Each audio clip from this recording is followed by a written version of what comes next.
The diner sat on the corner of a quiet street, its neon sign flickering in the early morning light. The air outside was cool, with a faint mist rising from the pavement as the sun slowly climbed into the sky. Inside, the smell of hot coffee, fried bacon, and fresh biscuits filled the room. Waitresses moved between the tables, carrying trays loaded with steaming plates, while the steady sound of silverware against plates created a comforting rhythm. Most of the customers were regulars workers, stopping for breakfast before their shifts. Old couples who had been coming to the same spot for years. And a few travelers passing through town. At one small booth in the corner sat a man who looked worn and tired but carried himself with quiet dignity. He was a black veteran, a man who had once worn a uniform with pride, who had once been respected for his service. Now, life had been unkind to him. His clothes were old and faded, his boots scuffed and nearly falling apart. He had no home to return to, no family waiting for him. The streets had become his shelter, and the kindness of strangers, along with his small veteran's benefits, were all that kept him going. That morning, he had walked into the diner with a few dollars in his pocket. It wasn't much, but it was enough for a plate of eggs, toast, and a cup of hot coffee. The waitress, who had seen him before, gave him a soft smile as she placed the order. He nodded in gratitude, his deep eyes showing both exhaustion and strength. He didn't speak much. He never needed to. His presence was quiet, yet it carried a weight that some people noticed. Even if they couldn't explain why, around him, the diner buzzed with life. A group of construction workers laughed loudly at a joke one of them had told. A young mother tried to keep her toddler busy with a coloring book while sipping her coffee. An elderly man read his newspaper slowly, turning the pages with the kind of patience only age can bring. For most of them, this was just another morning. But for the veteran, it was something rare, a moment of normalcy, a chance to sit at a table like everyone else. To sip coffee from a real cup instead of holding a paper one in the cold streets. As he ate, he thought about his past. He remembered the days when he had worn a uniform, when people had saluted him, when his name had meant something. He remembered his brothers in arms, the ones he had fought beside, some of whom never came back.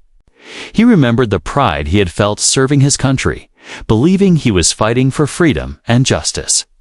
Now, sitting in that diner, he wondered where all of that pride had gone. He was invisible to most people, just another man society had forgotten. But despite his struggles, there was something about him that couldn't be erased. His back was still straight, his gaze still steady. He didn't carry bitterness in his eyes. He carried experience, the kind that comes from surviving battles both on the battlefield and in life. He sat quietly, enjoying each bite of his meal, taking his time as though he didn't know when he might get another one like it. Every sip of coffee warmed his body. Every bite of toast gave him strength. To anyone watching closely, there was a quiet grace in the way he sat there, as though he was reminding the world that dignity cannot be taken away, no matter how rough life becomes. A few people glanced at him, some with curiosity, others with pity, but the veteran didn't notice, or perhaps didn't care. He had grown used to the stares of strangers. What mattered to him was the peace of that moment, the chance to sit in a safe place, to taste real food, to feel for just a little. While like he was part of the world again, the waitress came by and asked softly if he needed anything else. He shook his head politely and gave her a small smile. She smiled back, perhaps sensing something in him that others overlooked. She didn't see just a homeless man. She saw someone who had lived, someone who had endured. Outside, the streets were waking up. Cars passed by. People hurried along sidewalks. Life went on. Inside the diner, the veteran stayed in his corner, unnoticed by most but content in his quiet space. He didn't know that this ordinary morning was about to change. He didn't know that before he could finish his coffee, His calm breakfast would turn into a moment that would test him once again. The diner, for all its warmth and comfort, was about to become the stage for something far greater than anyone inside could imagine. But in that moment, just before the storm, he was simply a man enjoying his breakfast, holding on to his dignity, and finding a little peace in a world that had taken so much from him. Asterisk, the bell above the diner door jingled, a sound that usually meant nothing more than another customer stepping in for breakfast. But on this particular morning, the sound carried a weight that seemed to shift the air in the room. Two uniformed police officers walked in, their heavy boots striking the floor with confidence, almost arrogance. They paused just inside the doorway, scanning the diner with eyes that didn't miss much. Conversations slowed. A few customers looked up from their plates, then quickly turned back, not wanting to draw attention. The officers were well known in the town, though not always for the right reasons. They had reputations for being tough, strict, and quick to throw their authority around. Many people respected them out of fear rather than admiration. This morning, their presence was not about protecting or serving, it was about targeting. Their gaze locked almost instantly on the man sitting alone in the corner booth, the black homeless veteran quietly sipping his coffee. To most people, he was just another diner customer, quietly minding his own business. But to the officers, he was different. His worn clothes, his tired face, the small pile of belongings tucked under the booth, these details seemed to mark him as someone who didn't belong, someone they thought could be pushed out without question. One officer muttered something under his breath to the other, and both smirked. Then, with deliberate steps, they approached his table. The sound of their boots echoed against the tiled floor, drawing the eyes of everyone nearby. The veteran didn't look up right away. He calmly tore a piece of toast, dipped it into his eggs, and ate as though nothing was happening. Only when the shadow of the officers fell across his plate did he slowly raise his head. "Morning," one of the officers said flatly, though his tone carried no warmth. "You planning on being here long?" The veteran met his gaze without flinching. His voice was calm, steady. "Just finishing my breakfast." The officer crossed his arms, glancing at his partner. "You've been in here long enough." Folks are complaining? That wasn't true. No one had complained. In fact, several of the customers had barely noticed the veteran until the officers walked in. A couple of people looked uneasy now, not because of the veteran, but because of the sudden tension filling the diner. The second officer leaned closer to the booth. "We've seen you hanging around town, causing trouble, loitering. People say you make them uncomfortable." The veteran didn't blink. "I bought my food. I'm not causing trouble. I'm just eating." There was no anger in his tone, only quiet firmness. His calmness seemed to irritate the officers even more. They weren't used to people standing their ground, especially not someone who looked as vulnerable as he did. A hush had fallen over the diner. The waitress who had been refilling coffee cups froze near the counter, her eyes darting between the officers and the veteran. The young mother clutched her toddler closer, not because she feared the veteran, but because she could sense the hostility in the air. The elderly man lowered his newspaper slightly, watching intently. The first officer shifted his weight, his hand brushing the edge of his duty belt. "You don't belong here. This isn't a shelter.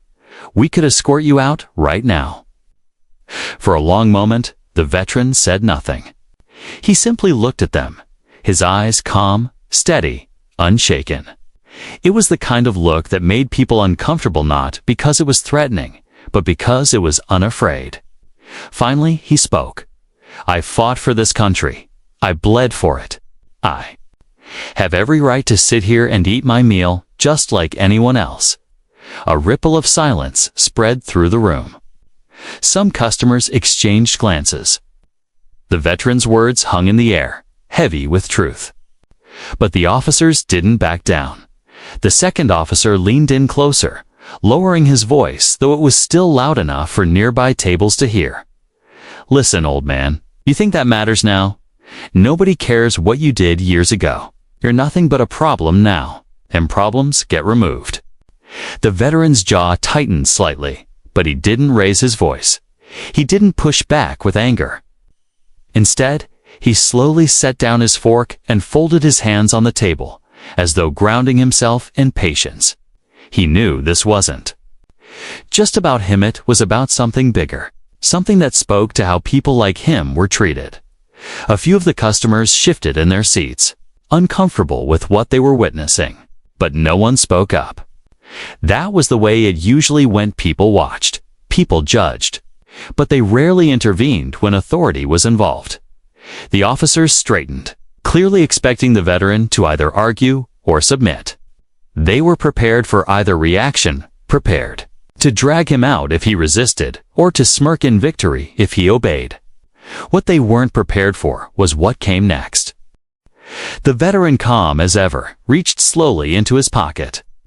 The officers stiffened immediately, their hands moving instinctively closer to their holsters. But instead of a weapon, the veteran pulled out an old cell phone. He turned it over in his hand, looked at it for a moment, and then, without a word, began to dial a number. The officers exchanged a confused glance. The veteran's face remained steady, almost unreadable. But there was something in his eyes, now a quiet confidence. It's a certainty that made the air in the room feel heavier. The diner was silent, every pair of eyes fixed on the small booth in the corner where a homeless veteran, once dismissed and underestimated, was about to make a call that would change everything. Asterisk. The phone in the veteran's hand glowed faintly as he pressed the call button.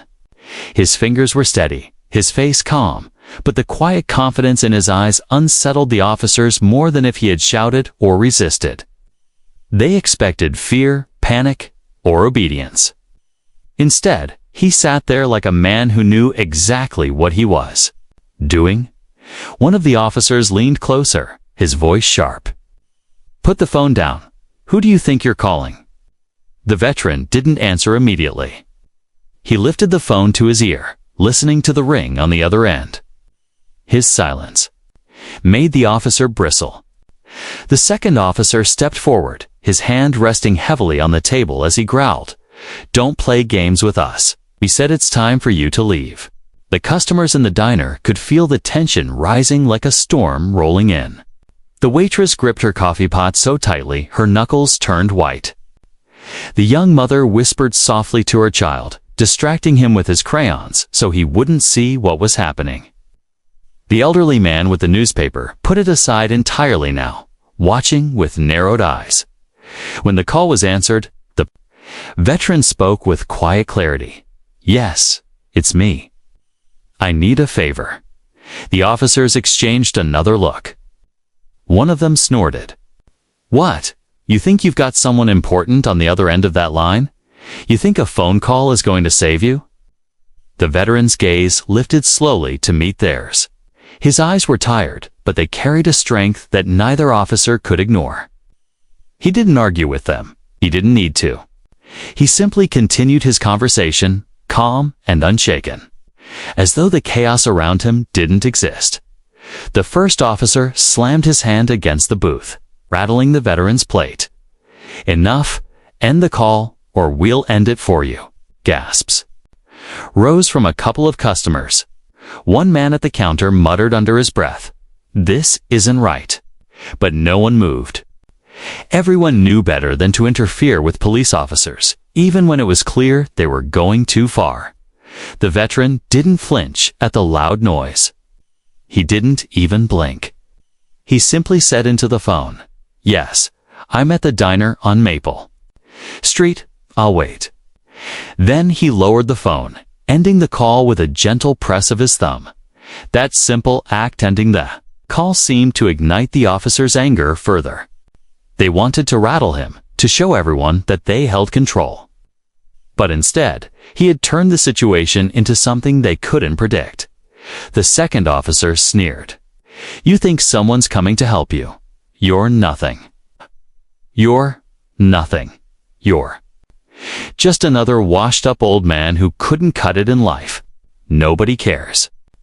The veteran set his phone on the table, carefully beside his plate.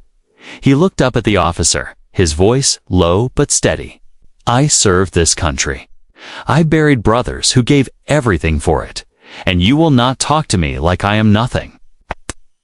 The words were spoken with such calm force that the diner went utterly silent. The only sound was the faint hiss of the grill in the kitchen and the distant hum of traffic outside.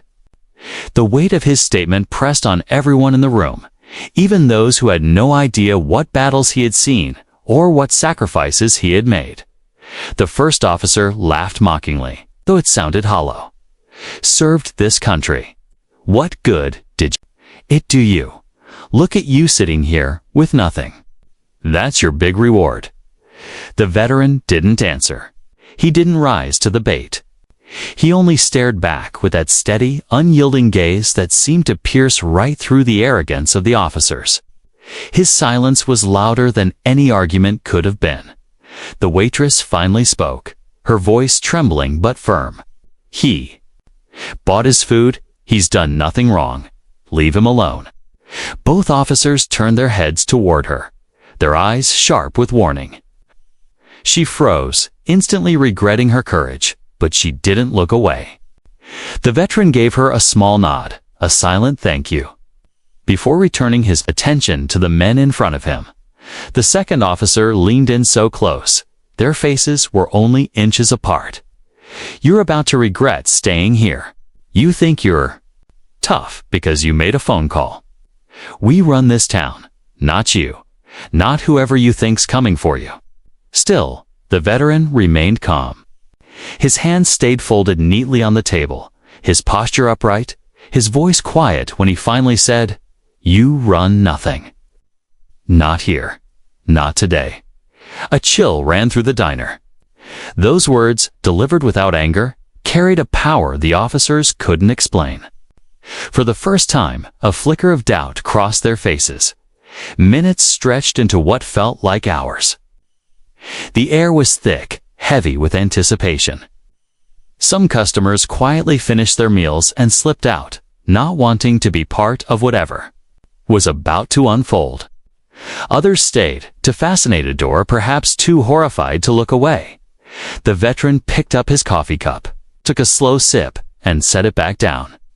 His every movement seemed deliberate, as if reminding everyone that he was still in control of himself. Even if the officers thought they controlled the room, the officers tried to maintain their dominance. But something about the veteran's composure made them restless. He wasn't reacting the way they wanted. He wasn't afraid, wasn't begging, wasn't yielding. Instead, he was waiting for something they couldn't see, something they didn't understand, the quiet. Before the storm lingered in that diner, stretched taut like a wire ready to snap. The veteran's phone sat untouched on the table, but its presence was as loud as a siren. Whatever he had set in motion with that single call was on its way. The officers could sense it, even if they refused to admit it. And as the tension grew, as the eyes of every customer in the diner flicked between the veteran and the men standing over him, one thing became clear. This was no ordinary confrontation. This was the beginning of something that would not end the way the officers expected. The silence in the diner was thick enough to feel. Every person inside seemed to hold their breath, watching the standoff between the two officers and the black, homeless veteran in the corner booth. He had just made a phone call, calm as ever. And now he waited with a kind of stillness that unnerved the officers more than shouting ever could. The first officer, frustrated at the lack of fear in the veterans, eyes leaned down until his shadow stretched across the man's plate. His voice was low, sharp, and filled with menace. Listen here, you've got two choices. You can get up and walk out on your own, or we'll drag you out in front of everybody. Either way, you're leaving. The veteran didn't move. He didn't raise his voice. He only said, I'm not finished with my breakfast." The officer slammed his hand on the table, rattling the silverware and making the waitress at the counter jump. "Don't play smart with me. You think because you wore a uniform once, you can do whatever you want now? You're nobody. And if you don't stand up right now, we'll make sure you spend the night in jail if not longer." His partner added with a smirk. "That's right. You think anyone's gonna care if we haul you in? You've got no family here, no friends, nobody to stand up for you. You disappear into a cell, and that's the end of it. People like you are forgotten every day." The words dripped with cruelty, and though the veteran's face remained calm, the weight of those words pressed on everyone else in the diner. A few customers shifted uncomfortably in their seats. Some wanted to speak up, but couldn't find the courage. Others looked away, pretending to focus on their food, too afraid of becoming targets themselves. The waitress took a hesitant step forward. "He hasn't done anything wrong," she said softly, almost pleading. "He paid for his meal. He's just sitting here." The first officer turned his glare on her, his tone cutting like a knife. "Mind your business, ma'am. Unless you want to explain to your boss why we're writing up this place for violations." She froze, swallowing her words, fear clouding her expression. The officers knew how to use their power, not just against the weak, but against anyone who dared to question them. The veteran reached for his coffee, lifting it with steady hands. He took a slow sip, set the cup down, and finally spoke, his voice calm and deliberate. "You're threatening me because you think I'm alone, but you're wrong. I'm not alone. Not now, not ever." His words landed with a quiet strength that seemed to rattle the officers more than any act of defiance could. Still, they pushed harder, unwilling to back down. The second officer leaned closer, his voice a low hiss meant only for the veteran, though everyone nearby could hear. "You don't scare us, old man. That little phone call of yours? Worthless. Nobody's coming. Nobody cares. By the time anyone even picks up the phone, you'll be in cuffs, sitting in the back of our car, wishing you'd just walked out when we told you to." The veteran looked straight into his eyes, unblinking. "You'll regret touching me." The officer chuckled, though the sound was uneasy, forced. Big words for a man with nothing. "You think you've got power? You don't. We're the law." Here, the tension had grown unbearable. The other customers could barely eat, their eyes darting nervously between the officers and the veteran. The young mother whispered to her child again, trying to keep him from asking questions too loudly. The elderly man clenched his fist on the table, anger flashing in his eyes. Though he said nothing, the first officer straightened, puffing out, his chest as though to remind everyone watching of the authority stitched into his uniform. "This is your last chance," he barked. "Get up, or we put you down on the floor and take you out. And trust me, we'll make sure the report says you resisted arrest. Nobody will believe your side. Nobody ever does." The veteran's jaw tightened. For the first time, a flicker of anger sparked in his eyes, though he kept his composure. He leaned forward slightly, his voice low but strong, the kind of voice that carried the weight of years of discipline. "I've been beaten before. I've been threatened before.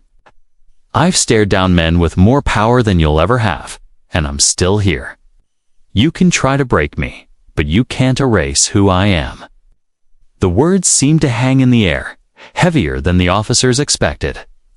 They had dealt with people who shouted, cursed, begged, even cried. But they weren't prepared for this calm defiance, rooted in dignity and experience. For a brief moment, the diner was utterly still.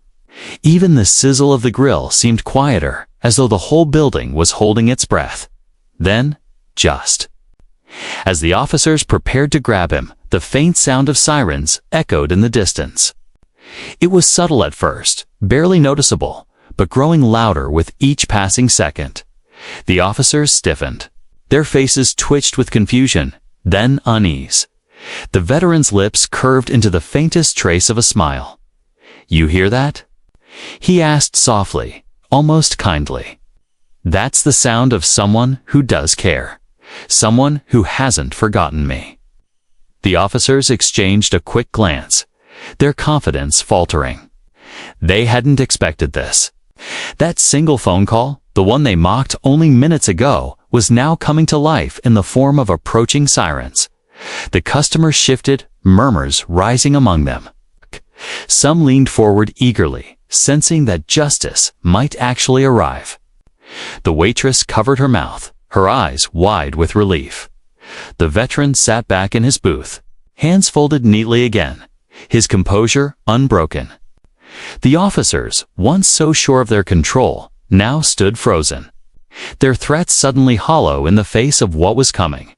The storm they had tried to unleash was no longer his to weather, was theirs. The sound of the sirens grew louder, echoing through the narrow streets outside the diner. Their wailing cry pierced the morning air, rising above the clatter of plates and the low hum of conversation. Every ear inside the diner turned toward that sound, and every eye drifted back to the quiet man in the corner, Booth, a veteran, who hadn't moved, hadn't raised his voice, hadn't even lost his calm. The two officers stiffened, their confidence cracking for the first time. They exchanged uneasy glances, the smug smirks gone from their faces. The veteran, however, simply lifted his coffee cup again, as though nothing unusual was happening. He took a slow sip, set the cup back down, and leaned back in the booth with the air of someone who had all the time in the world.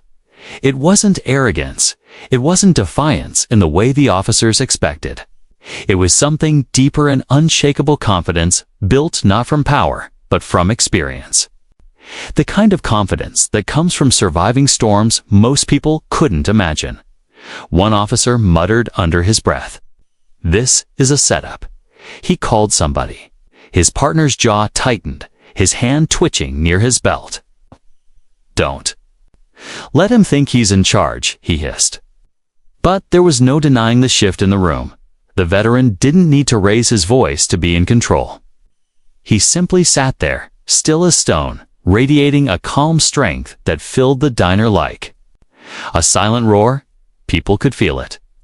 They saw it in his posture, in his eyes, in the steady way he breathed. He wasn't a man defeated. He was a man waiting. The waitress, who had been trembling moments earlier, straightened slightly. The sirens gave her courage, but the veteran's composure gave her something more: faith. She glanced at him, and he gave her a small nod, almost as if to reassure her that everything would be all right. The young mother, still holding her toddler close, whispered softly, "See, sweetheart, he's brave." Her words weren't just for her child, they were for herself too. She needed to believe them, and watching the veteran's calm made them feel true. The elderly man at the counter leaned forward, his eyes sharp. "That fella's not scared," he murmured. "Not one bit." And he was right. The veteran wasn't scared. He had faced worse than this, worse than two arrogant men trying to throw him out of a diner. He had faced bullets, fire, and nights in the desert when survival depended on sheer will. Compared to that, this was nothing. The officers, though, were unraveling. The first officer barked, louder than before. "You think you're smart, don't you? Making phone calls, pretending you've got connections? You're bluffing. Nobody's coming for you." The veteran didn't answer. He let the silence hang, heavy in the air, his eyes never leaving theirs. His silence was louder than any denial or argument. It made them sweat. It made them doubt themselves. Finally, he spoke, his voice quiet but carrying across the diner like a steady drumbeat. "I don't need to pretend. I've lived long enough to know one thing: truth always shows up. Sometimes late, but it always shows up." The words landed like a hammer. The customers exchanged glances. Some nodded slowly, as if they understood exactly what he meant. The sirens grew even louder now, the flashing red and blue lights beginning to reflect faintly through the diner's front windows. The officers shifted uneasily, their posture betraying the nervous energy they tried so hard to hide. The veteran picked up his fork, cut into his eggs, and ate another bite, as though the chaos around him didn't exist.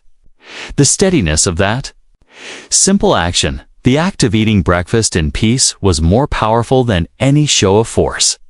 It was a declaration in itself. You cannot take my dignity from me. Not here, not today. One officer, desperate to regain control, slammed his fist against the edge of the booth. "Stand up," he shouted, his voice cracking with frustration. "Now." The veteran chewed slowly, swallowed, then looked up at him. No. The single word was soft, almost gentle, but it carried the weight of a mountain. It wasn't loud, but it was final. The diner went silent again, the kind of silence that made the air feel heavy. Electric. The second officer leaned closer, his face inches from the veteran's. "You think saying no makes you tough. You think it makes you untouchable. We can ruin you. We can make sure no one ever takes your word over ours." The veteran's lips curved into the faintest trace of a smile. Not mockery, not arrogance, but something steadier. "You've already ruined yourselves," he said simply. That sentence struck like lightning. The officers froze, confused, as though they had been hit with a truth they weren't ready for. The flashing lights grew brighter outside. The low rumble of engines filled the air as more than one vehicle pulled up to the diner. The customers turned their heads toward the windows, whispers rising as they realized this wasn't just an empty threat. Someone really was coming. The veteran leaned back again, folding his hands in his lap, his calm unbroken. He didn't gloat. He didn't boast. He simply waited, as if everything was unfolding exactly as he knew it would. For the people watching, it was more than just confidence, it was a lesson. A reminder that strength doesn't always shout. Sometimes it sits quietly, steady and sure, while the world catches up. The officers, once towering figures of authority, now looked smaller somehow. Their threats, their bravado, their anger, all of it seemed to crumble in the face of one man who refused to be shaken. And as the sound of car doors slamming outside filled the air, everyone in that diner realized something important. The quiet man in the corner wasn't just a homeless veteran. He was a soldier, still unarmed, but undefeated, carrying a kind of power no uniform could grant and no threat could take away. He had been patient. He had been calm. And now, the moment he had been waiting for had arrived. The diner windows glowed, red and blue, as the sirens outside finally cut off. The sudden silence was deafening, and it pressed against the walls of the small building like a heavy weight. Every customer froze, forks hovering above plates. Coffee cups paused midway to lips. Nobody moved, nobody breathed too loudly. They all knew something important was about to happen. The veteran sat in his corner booth, calm as ever. His plate was nearly empty, his cup half full, and his phone lay on the table like an unspoken promise. He hadn't moved since making that call, except to sip his coffee and eat his breakfast. To the people watching, his stillness felt almost supernatural, like he had known exactly how this morning would unfold. The two officers weren't so steady. Their confidence had been eroding since the sirens first echoed down the street.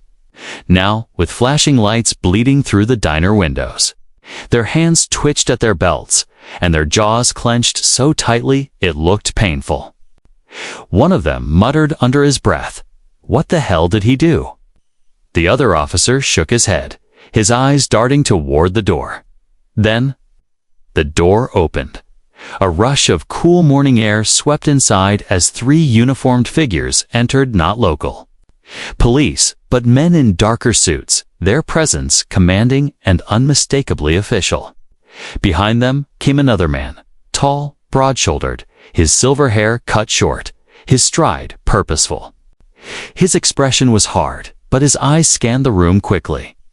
Finding the veteran immediately, the diner seemed to shrink under the weight of this man's presence. The chatter that usually filled the room was gone. Even the clatter of the kitchen had fallen silent. The only sound was the steady click of polished shoes crossing the tiled floor. The veteran lifted his head slowly, and for the first time that morning, his expression softened.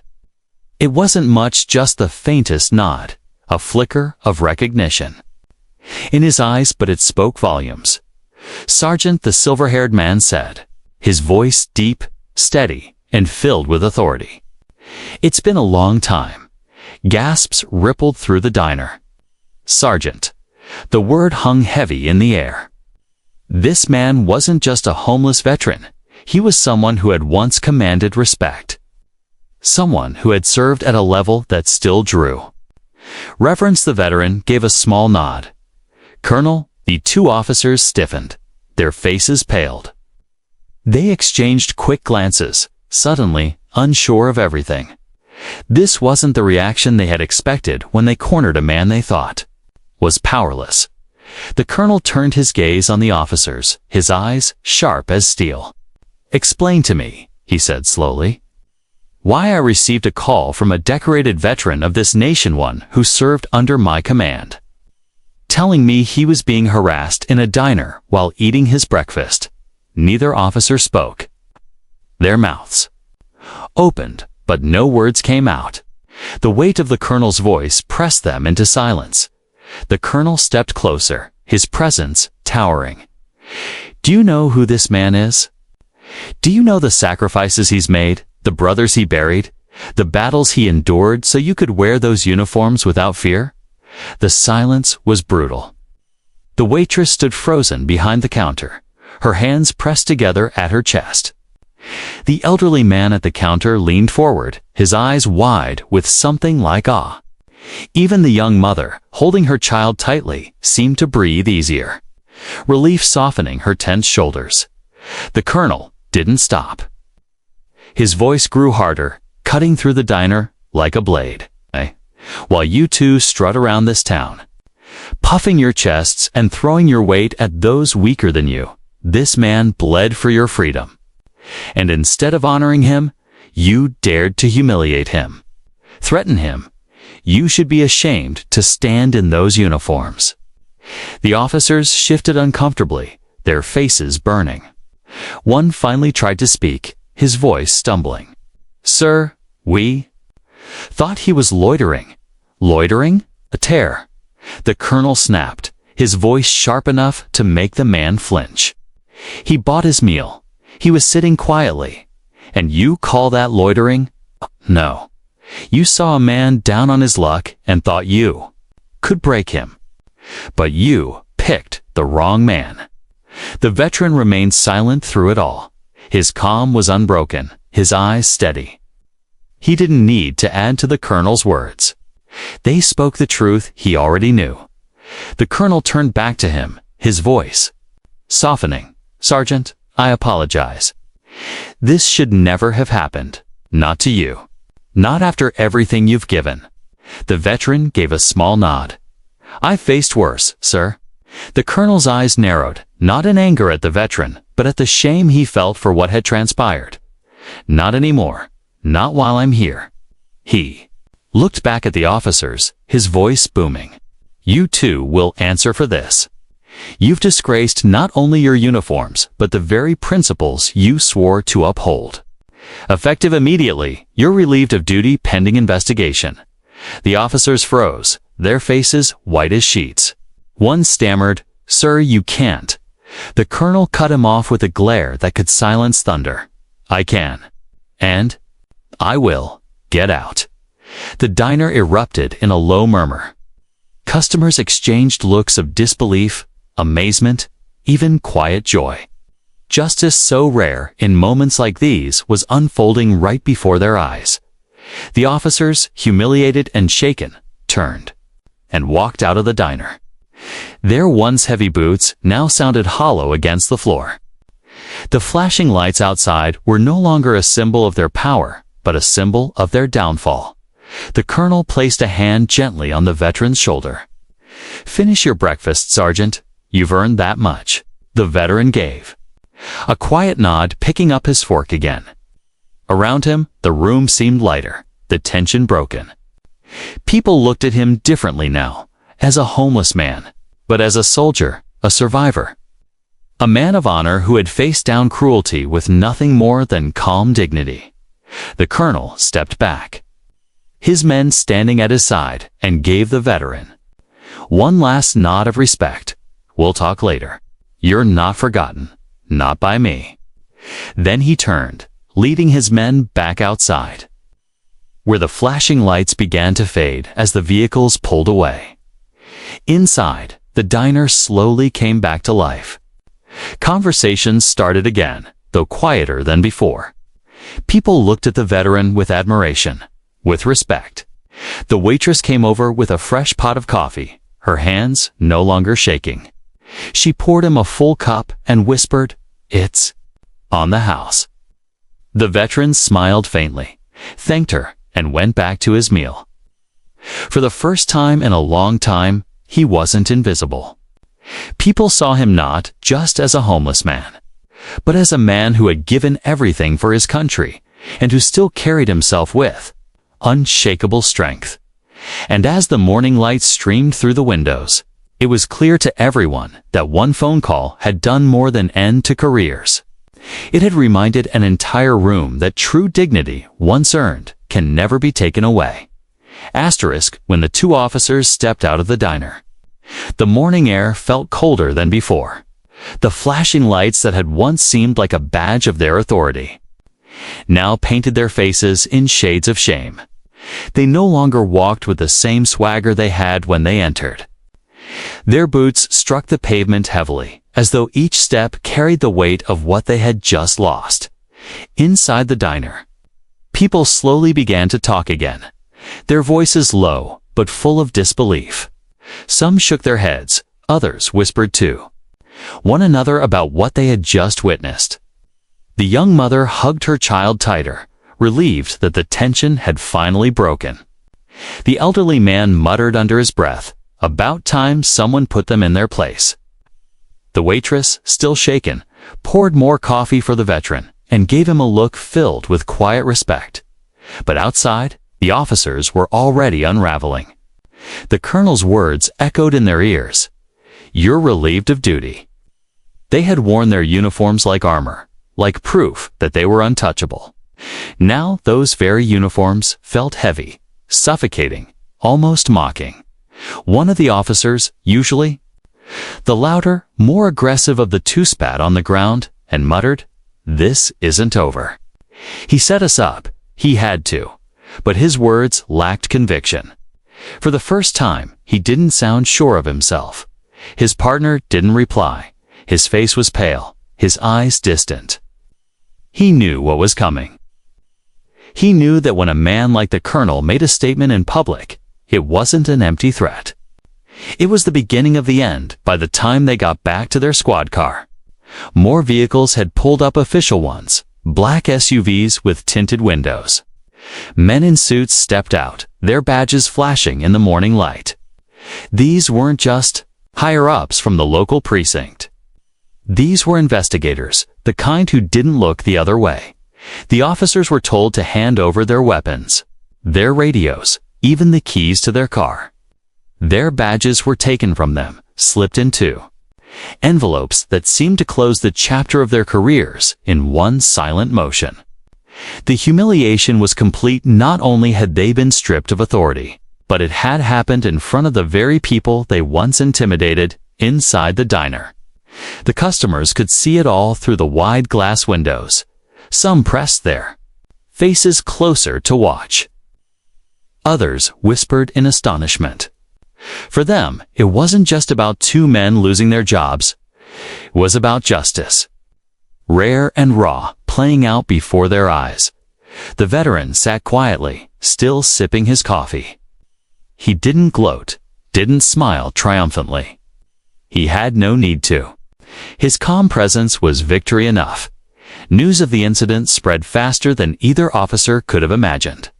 By noon, phones buzzed with messages, and social media posts began circulating about what had happened at the little diner on Maple Street. Someone had taken a photo of the confrontation through the diner window, capturing the moment the colonel stood towering over the officers. That photo traveled far, its caption simple but powerful: "Respect where respect is due." By evening, local news stations picked up the story. Headlines flashed across screens: "Veteran harassed and diner high-ranking official intervenes." Reporters stood outside the diner, interviewing witnesses who eagerly shared what they had seen. The waitress, her voice still trembling but her words strong, told them he wasn't doing anything wrong. He paid for his food. They just went after him because they thought they could, but he wasn't afraid. The elderly man gave his statement too, his voice sharp with anger. Those officers forgot what their uniforms mean. They thought they could bully a man who gave more to this country than they ever will. Well, now they're the ones being taught a lesson. By the next day, the story had gone national. Larger outlets picked it up, framing it as more than just a diner confrontation. It became a symbolist story about power, prejudice, and the quiet strength of those society too often overlooks. For the officers, the downfall was swift and brutal. The investigation uncovered more than just this single incident. Complaints that had been ignored or buried in the past now resurfaced. People who had once been too afraid to speak out suddenly found their voices. Stories poured in of intimidation, harassment, and abuse of power. Every complaint became another nail in the coffin of their careers. Their names, once associated with authority, now became synonymous with disgrace. The badges they had worn so proudly were gone, their reputations destroyed not just by their actions in the diner, but by the light those actions had shone on their past. Their families felt the shame too. Neighbors whispered, friends pulled away, and the respect they had once demanded evaporated overnight. They were no longer protectors of the community. They were the villains of a story that everyone was watching. The veteran, however, remained humble through it all. He didn't seek interviews, didn't chase the spotlight. When reporters approached him, he spoke only briefly, saying, "I just wanted to eat my breakfast in peace. That's all." But to the people who had witnessed it, to the millions who later read about it, he was more than just a man eating breakfast. He was a symbol of dignity that cannot be erased. A reminder that real strength doesn't always roar, it endures. The officer's downfall wasn't just about losing jobs. It was about losing the illusion of power they had built their lives upon. Stripped of their badges, stripped of respect, they were left with nothing but the consequences of their choices. And while they faded into the shadows of shame, the veterans' quiet strength shone brighter than ever. The diner slowly returned to its ordinary rhythm after the storm had passed. The sizzling from the kitchen resumed. The clinking of silverware picked up again, and voices filled the air in soft murmurs.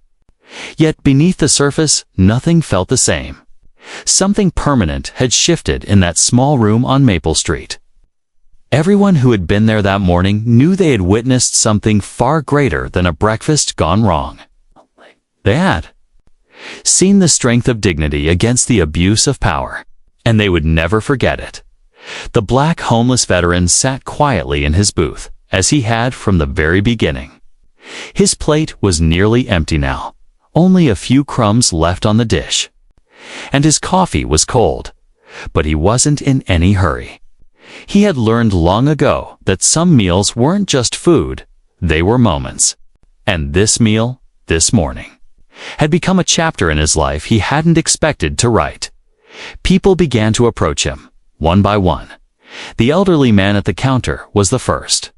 He walked over slowly, leaning on his cane, his eyes bright with admiration. "Son," he said, his voice trembling slightly, "I don't know your whole story. I know a man of courage when I see one.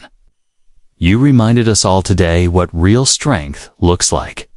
He extended his hand, and the veteran clasped it firmly, giving a small nod of gratitude.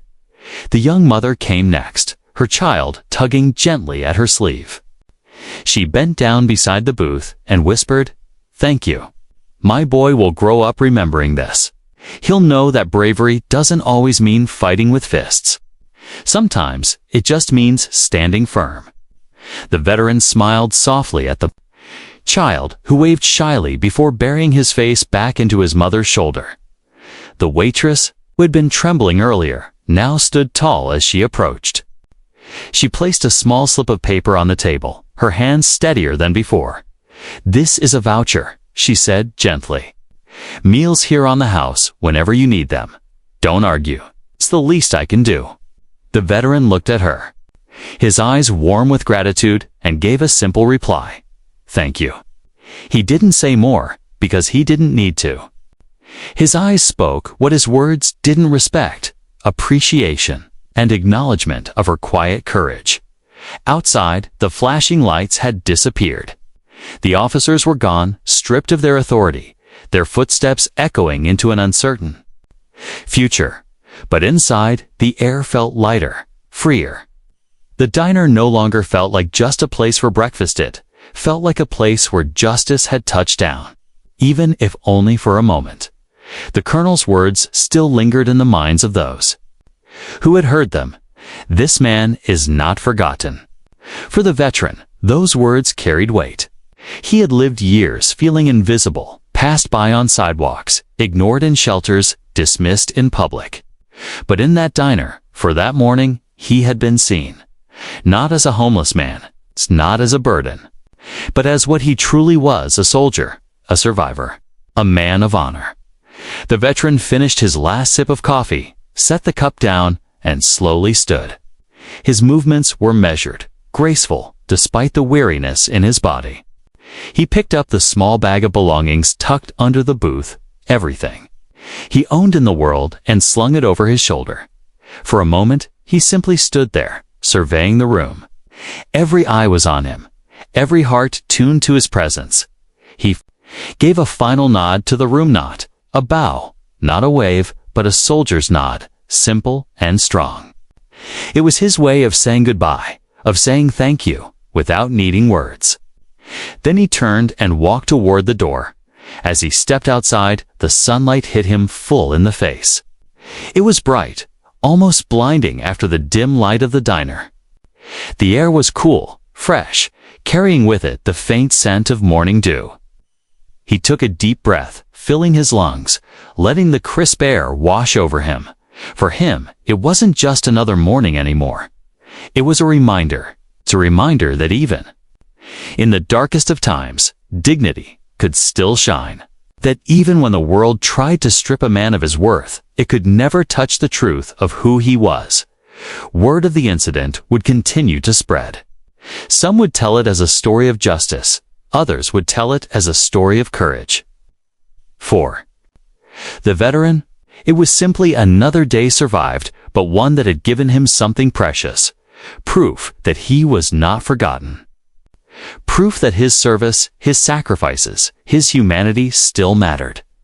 The two officers, once feared in town, would spend the coming weeks facing the fallout of their actions. Investigations would reveal their pattern of abuse. Complaints, long buried, would resurface. It would lose not just their jobs, but their reputations, their standing, their pride. And though the veteran would never gloat, never boast, the truth would remain clear. Their careers ended the moment they chose to target him. The veteran walked down the street, his bag slung across his shoulder, his steps steady. He didn't know what tomorrow would bring. Life on the streets was still hard, still uncertain.